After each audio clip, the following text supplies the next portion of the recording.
डूंगरपुर नगर परिषद चुनाव को लेकर शहर की सियासी तापमान चरम पर है।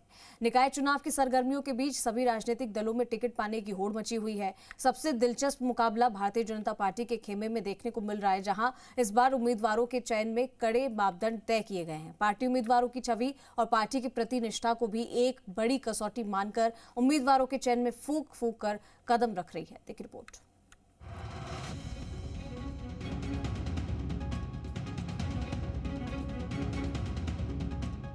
प्रदेश की सत्ताधारी बीजेपी से निकाय चुनाव में प्रत्याशी बनने की चाह में डूंगरपुर के पार्टी कार्यकर्ता कोई कोर कसर बाकी नहीं छोड़ रहे हैं।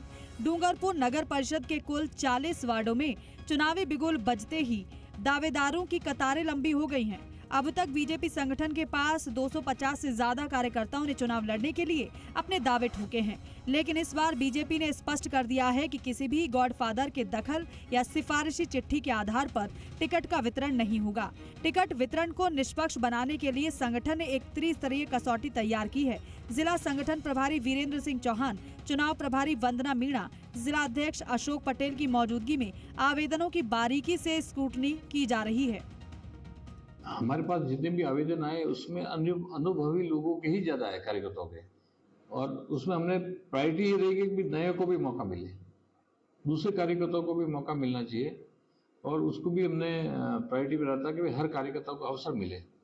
और जिन कार्यकर्ताओं कई बार ये परिस्थिति भी आती है कि दो बहुत श्रेष्ठ कार्यकर्ता होते हैं, एक का चयन करना है, क्योंकि सामाजिक आधार भी देखा था, सारे समाज है, उनका प्रतिनिधित्व कैसे हो, वो भी एक मापदंड रहता है। तो फिर उसके बाद में हमारा बता कि अगर जो कार्यकर्ता रह जाएगा तो फिर हम उसको मनोनीत पार्षद के रूप में भी लेके उसकी क्षमताओं का उपयोग करेंगे। बीजेपी में पार्षद का टिकट पाने के लिए दावेदारों को कई परीक्षाओं से गुजरना होगा।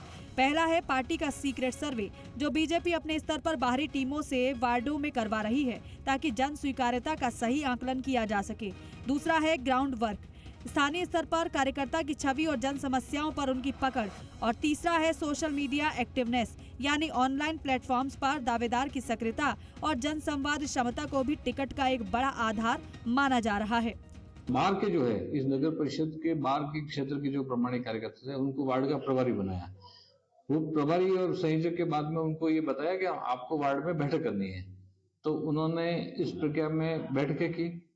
उस बैठकों में आम जनता मतदाताओं से ओपिनियन ली और लगभग हर वार्ड में 40-50 लोगों ने अपनी ओपिनियन दी। उसके आधार पे वो जो जितने भी आवेदन जो आकांक्षी थे कार्यकर्ता, उनके सबसे आवेदन लिए। स्क्रीनिंग की यह प्रक्रिया सिर्फ जिला स्तर तक सीमित नहीं रहेगी। जिला स्तर पर स्क्रूटनी पूरी होने के बाद हर वार्ड से सबसे मजबूत 3-3 दावेदारों का एक पैनल तैयार किया जाएगा। ये पैनल पहले संभाग स्तर पर, फिर अंतिम मोहर के लिए प्रदेश नेतृत्व को भेजा जाएगा। प्रदेश स्तर से हरी झंडी मिलने के बाद ही प्रत्याशियों की आधिकारिक घोषणा होगी। डूंगरपुर में इस बार चुनाव सिर्फ एक जनप्रतिनिधि चुनने का नहीं, बल्कि बीजेपी के अंदर सांगठनिक अनुशासन और नए प्रयोगों की परीक्षा का भी है।